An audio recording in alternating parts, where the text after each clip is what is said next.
próximo programa es para todos. No contiene escenas de sexo o violencia.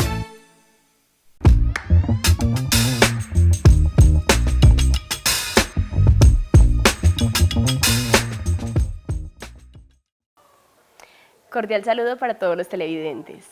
Bienvenidos a este maravilloso espacio, Estación Literaria.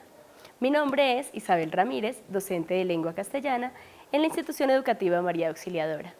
El día de hoy tengo el gusto de presentarles una obra maravillosa de Mario Mendoza titulada Leer es resistir. Bueno, Leer es resistir es una obra en la que la polifonía y la intertextualidad se hacen presentes. En ella se combina de manera armoniosa episodios de la vida del escritor, de otros escritores y de otros personajes, momentos de la realidad y de la ficción, todo para hacernos entender la literatura como una expresión del arte, como una posibilidad para transformar al ser humano. En aproximadamente 350 páginas, Mario Mendoza nos da a conocer cómo, estando en un hospital al borde de la muerte, con apenas 7 años, tuvo su primer encuentro con la lectura, y desde entonces ese ejercicio le ha otorgado resiliencia para superar las dificultades del mundo. Nos presenta una compilación maravillosa de libros y escritores a quienes citan no solo para describir su vida, sino para afirmar que la literatura es una fuerza emancipadora que logra causar energía positiva a miles de personas que enfrentan a diario un mundo violento y miserable. El autor, a través de su libro, nos afirma que la literatura, el cine, la música, entre otras formas artísticas, son resistencia que se oponen a las balas. Son además expresiones políticas que buscan producir una civilización armoniosa y democrática. Tiene como objetivo exhibir el arte como un fenómeno que busca la expresión máxima del ser humano, donde éste deja de ser un animal violento para convertirse en un ser creativo, feliz y sobre todo pacífico. El mutante solitario. De niño, cuando llegaba Halloween, jamás me disfracé de ningún personaje conocido en la tradición infantil.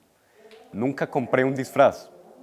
En una Semana Santa, mi madre nos llevó a mí y a mi hermana a ver la vieja versión de Ben-Hur, y de inmediato quedé subyugado por ese príncipe hebreo que debe atravesar los infiernos para poder consumar su venganza.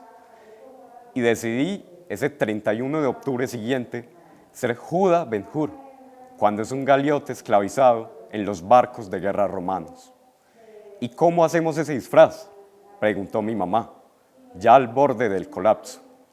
No te preocupes, yo me encargo, dije con cierta suficiencia. Y rasgué una sudadera, rompí una camiseta vieja, me pinté de negro la cara y el pecho, y salí así, descalzo, a aguantar frío mientras timbraba de casa en casa. Cuando me preguntaban si estaba disfrazado de pordiosero, yo respondía con cierta ira contenida: soy un príncipe judío que ha caído en desgracia.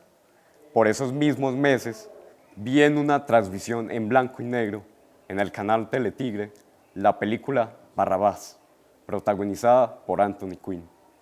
Y al siguiente Halloween salí de nuevo como un harapiento mendicante, que no estuviera pidiendo dulces, sino pan para poder alimentarse.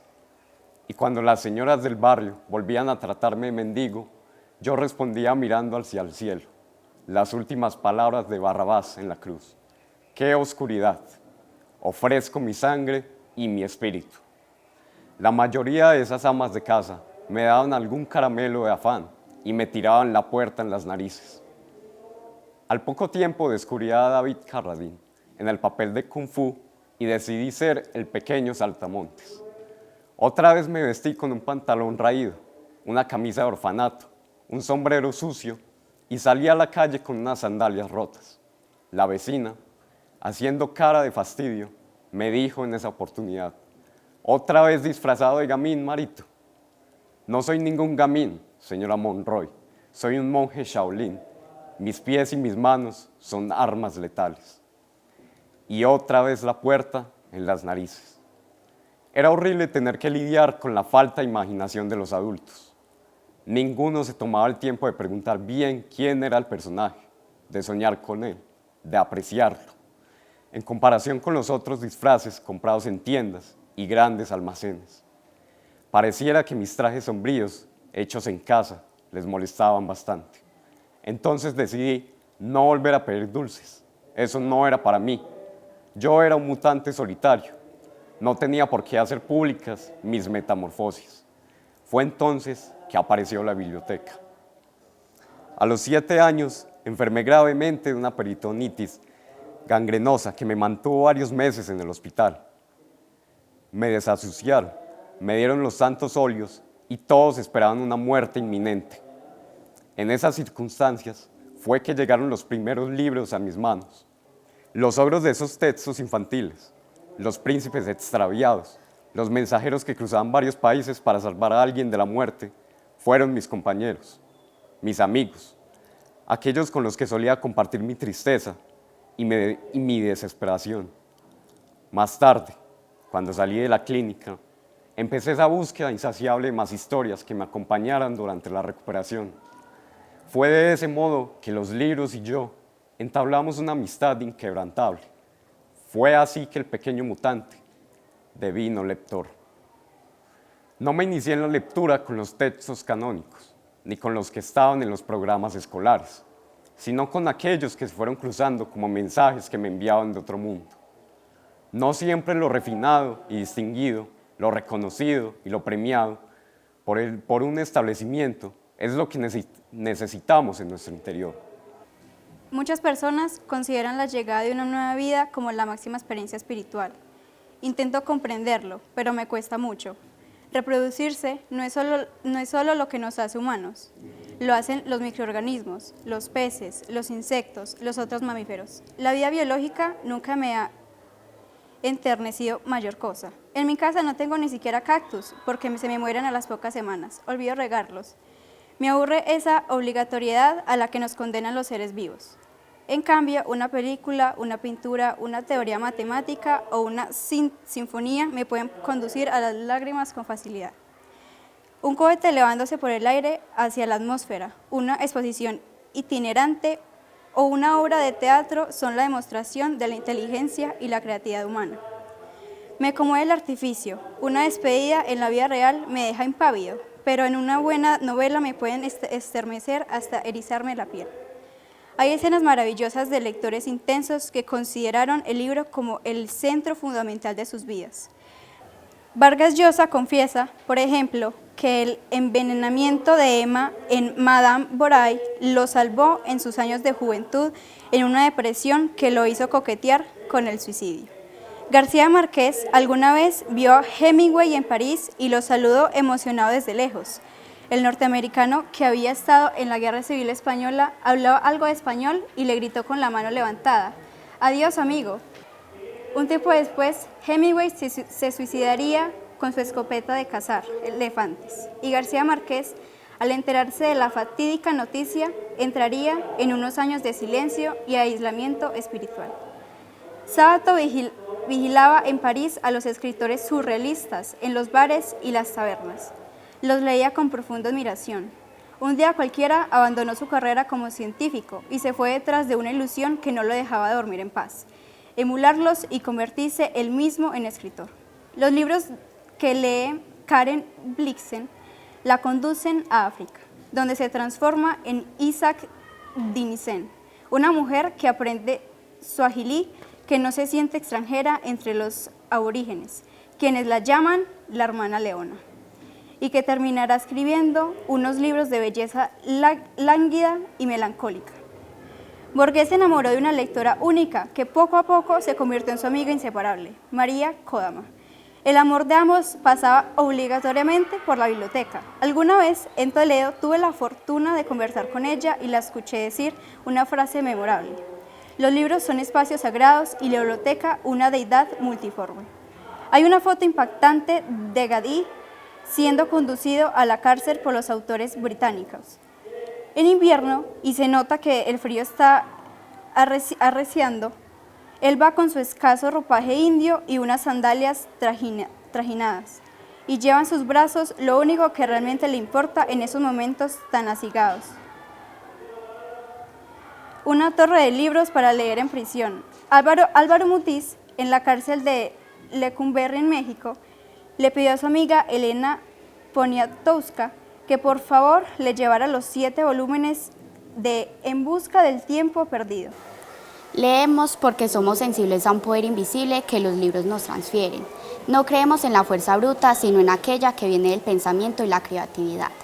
Las tanquetas y los bolillos, las pistolas y los fusiles nos mantienen inmóviles en la prehistoria, donde primaba la ley del gorila más grande que se imponía a las malas. En cambio, los lápices, las cámaras de fotografía o los óleos nos lanzan hacia lo más excelso de nosotros mismos. Leemos porque estamos hartos de un mundo agobiante que nos acorrala hasta asfixiarnos. Leemos porque no creemos en las balas ni en el terror. Leemos porque no queremos hacer parte de la brutalidad general que vocifera sin argumento alguno. Leemos porque estamos seguros de que el salvajismo del sistema nos está conduciendo al abismo y necesitamos ahora más que nunca nuevas generaciones más humanas y empáticas. Leemos porque no aguantamos más a los capos con sus lugartenientes y sus pistoleros, sus fincas ostentosas, sus mansiones multimillonarias y sus amantes operadas. Leemos como un gesto de protesta en contra de toda esa horda de políticos y militares que son analfabetas funcionales y corruptos, que han sido cómplices de todas las masacres, los genocidios, los falsos positivos y los crímenes selectivos en contra de líderes y lideresas sociales. Todos ellos encarnan justo lo que no queremos ser. Leemos porque no creemos en las armas y no queremos tomar un fusil e irnos al monte, como tantas otras generaciones que en el pasado se perdieron en el mare magnum de la violencia y que terminaron pareciéndose a lo que tanto detestaban. También de ellos nos alejamos cada vez que abrimos un libro. Estamos convencidos que la bestia humana, ignorante y peligrosa, ha depredado este planeta hasta convertirlo en un cementerio y un estercolero.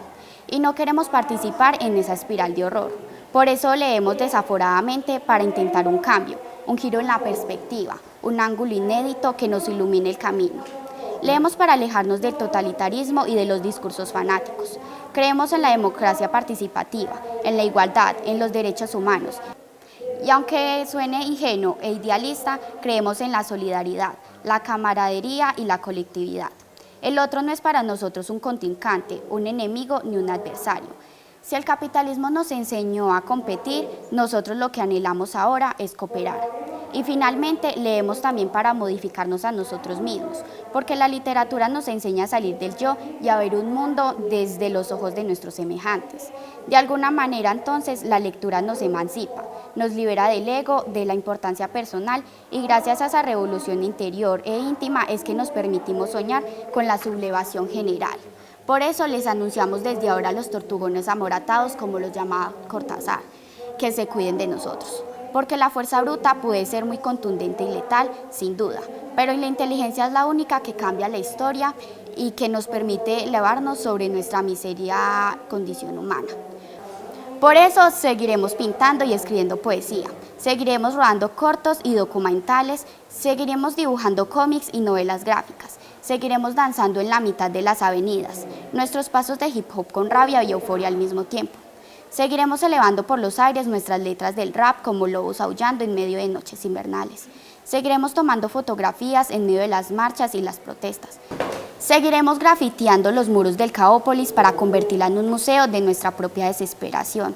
Seguiremos tocando nuestras guitarras y nuestras baterías hasta altas horas de la noche y entonaremos nuestras canciones como un himno que busca dejar testimonio antes de la caída definitiva de las tinieblas.